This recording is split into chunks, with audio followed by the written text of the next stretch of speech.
An interesting personality on the team to me is Fred Warner. Oh, He's the leader of the defense. He might be the best player on the team. He's 24 years old, but he doesn't really seem like it. You've never met him. I've met him a bunch of times. I'd be happy to give you my impression, but from afar, your impression of people from afar is much more astute than mine from up close. So I'd love to know what you think of Fred Warner.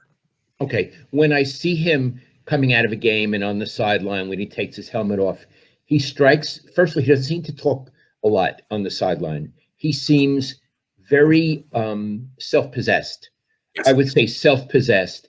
And the impression I get is he's thinking through possibilities. He's running a tape through his mind, what might happen on the next series or what just happened on the last series, that he's completely dedicated to his work. I see him as serious, earnest. I also see him as taking great pride in his work, great pride, like at the level of Ronnie Lott. And I also see him as not minding giving someone a hit. Yeah, I agree. Let me write down the adjectives I put together for Fred Warner. He doesn't smile a lot. He's very serious, but he's not aggressive.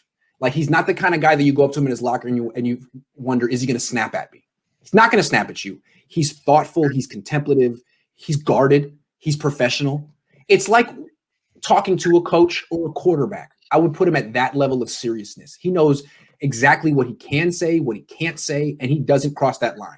Like, George Kittle has a lot of fun. What's up, dog? How you doing, man? That's not Fred Warner.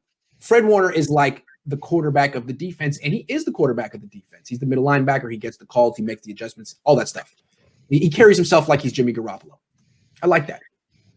He's 24. Does he seem 24? No, he seems like he's 40 years old. He's verbal. He's smart. He sounds exactly like Robert Saleh. He exudes leadership and brains. He's really similar to Joe Staley without the ironic twinkle in his eye. When you said among the adjectives was guarded, what do you mean guarded? When you ask a question, he doesn't just answer right away. He processes it. He thinks about it. He gives you a good answer, but it's not just like stream of consciousness. He's like a coach. I mean, and Robert Saleh is the same way too. Robert Saleh is just not going to go blurt out things, and you don't expect that from a 24-year-old linebacker. I mean, a lot of 30-year-old linebackers aren't that self-possessed. That was the word you used. Is he friendly? He is friendly. He's not totally show it. How does he show it? He'll face you. He'll talk to you. He'll look you in the eye when he talks. He's patient. He's not trying to get you out of there, but he doesn't know. He doesn't use your name. He's a little bit distant. A little bit distant. It's a business transaction. There's nothing personal about it. He grew up in San Diego, and I don't know if he's a military brat, but a lot of San Diego people have connections to the military. Is my experience with San Diego people from going to UCLA, and he just strikes me as that kind of guy. He reminds me of like Ron Rivera. I knew you were gonna say that. Smart and warm, but also businesslike, very businesslike. I really admire him. He seems more mature than me, and I have 8 years on him. Do you see in the locker room, not that you're there this year, does he have any friends? Absolutely, yes. Everyone likes Fred Warner. Everyone's like, "Hey, Fred, you want to play video games after practice?" Yeah, sure, absolutely. Nick Bosa would come up to him. He's like the kind of guy people come to him. The unquestioned leader. And he doesn't go to them. No. And what's interesting, too, is that Richard Sherman has been the vocal leader of the defense for 2 years, and Warner lets him. But to be the real leader on the team, you got to be the best player. And if Fred Warner has been the leader of this defense for a couple of years, he just hasn't made a big point of it. And when Richard Sherman yells and gets upset, he almost giggles. Like, I remember last year, the Niners almost lost to the Cardinals in Arizona, but didn't. And they lost because the secondary had a big breakdown. And after the game, Richard Sherman just went on this rant at the post-game press conference, how they're not playing well enough, and da-da-da-da. And afterward, the next day, someone asked Fred Warner, "Did you see what Richard Sherman said, and what'd you think?" And he said, "Yeah, that was kind of funny. I laughed." And he was like, "Well, it wasn't funny, but it's like, dude, I got this. This is my defense, dude. I don't know what you think you're talking about, but we're going to do what I say." And I really like that. And also, I think what it meant was sound and fury signifying nothing. Yeah. Like, it's just a bunch of yelling. It has nothing to do with performing. That's what I've learned being around football teams. A bunch of yelling from a cornerback who's past his prime, and now it's my turn, and this is how we're going to do things. Yeah, and I want to remind our viewers, because this is the truth in all team sports. Even if you're the best player, if you're injured and not playing, you are then irrelevant. You're actually not even part of the team. Yeah, Richard Sherman's been gone since week 1. It's not like he's in the locker room giving pep talks. No, you're just Right. out. Yeah, you have to be producing in order to show leadership. Otherwise, they think, who the hell are you? That's how it is. Every team sport.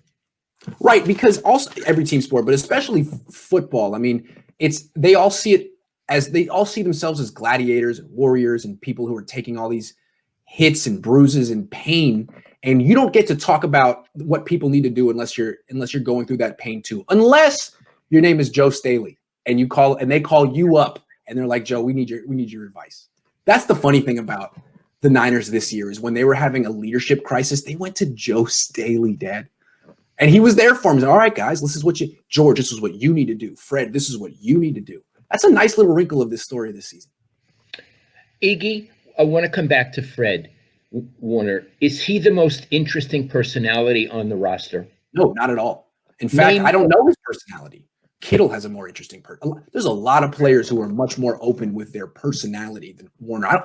He's not open with his personality. He's guarded. That's what you mean by guarded. He'll only show you little windows. Yeah, he'll answer your question. He'll answer your question in a thoughtful, polite, generous way, but he's not going to give you a huge window into what he's really like.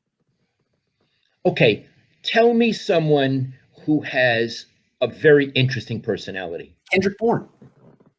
Oh, please tell me. I've never met him. Kendrick Bourne has tremendous self-awareness. He's exuberant, but he knows that he's a backup, and he talked about it today. He's like, I know I'm not the man on this team, but my mindset is that I'm living the dream. So many people would be happy to be me. It's a blessing to be the number 3 receiver on an NFL team. I should love it. I should be happy every day that I'm just here. And Fred Warner doesn't talk about his feelings like that or his outlook on being an NFL player like that. That's the kind of thing you get from the former undrafted free agent who really is here against all odds. I love guys like that. That's a really interesting story. And I understand what you're saying. He's giving you his deepest, most profound feelings, whereas Warner, they're off limits to you. Totally. You don't know his feelings. No, we don't. Maybe he'll reveal that to people in 20 years, but that's not what he's there for. I like it. But what's interesting is, again, Bourne is the backup wide receiver. Fred Warner is the quarterback of the defense. It's just a whole different level of responsibility.